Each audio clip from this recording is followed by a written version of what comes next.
Advocate Barkatullah আত্মহত্যা করেছেন। What?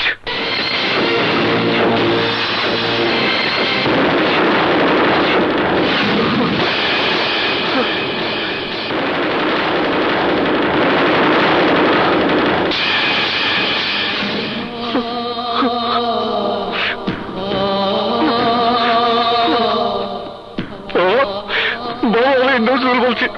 বাবা কথা বলো, আমি নজরুল। বাবা, বাবা একবার আমাকে ছেলে বলে ডাকো। বাবা, ছেলে বলে ডাকো। বাবা,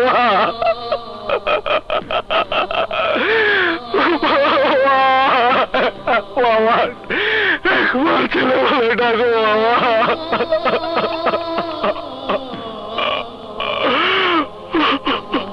officer, officer, he is dead.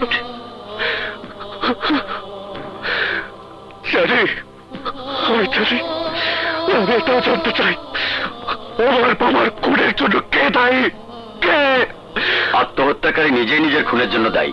না, আমার বাবা আত্মহত্যা করেনি। আমার বাবার জীবনকে ভালোবাসত।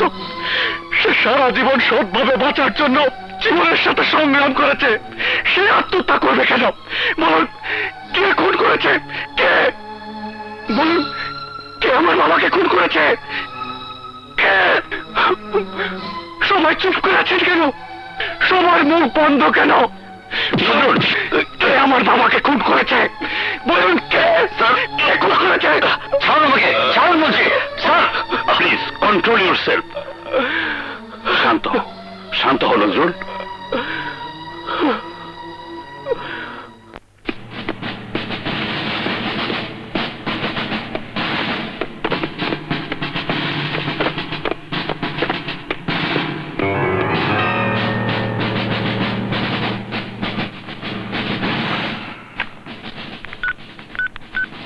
হ্যালো, হাফিজুর আর খোরশেদ আলমকে আমার রুমে পাঠাও এক্ষুনি।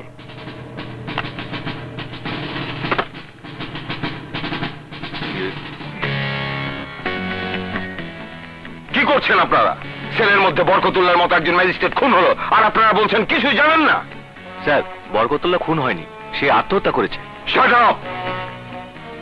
আমার সামনে দাঁড়িয়ে মিথ্যা বলতে আপনাদের বুক একটু কাঁপলো না? আমি বরকতুল্লাহর পোস্টমর্টেম রিপোর্ট দেখেছি। সেখানে স্পষ্ট লেখা আছে তাকে শ্বাসরুদ্ধ করে মারা হয়েছে। আমি জানি আপনারা আপনাদের দোষ ঢাকার জন্য এটাকে আত্মহত্যা বলে চালিয়ে দেবার চেষ্টা করছেন, কিন্তু আমি সেটা হতে দেব না। শুধু শুধু আপনাদের মতো দু একজন অসৎ পুলিশ অফিসারের কারণে আজ দেশের মানুষ পুলিশকে ঘৃণার চোখে দেখে। তারা পুলিশকে তাদের বন্ধু না ভেবে শত্রু ভাবে। কিন্তু এভাবে আর চলতে পারে না। এখন সময় এসেছে দিন বদলের।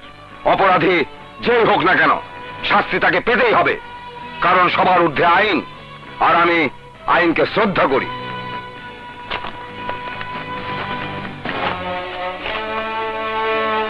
এই নিন আপনাদের সাসপেন্ড অর্ডার। দায়িত্ব অবহেলার কারণে আমি আপনাদের সাসপেন্ড করছি। যান। জি।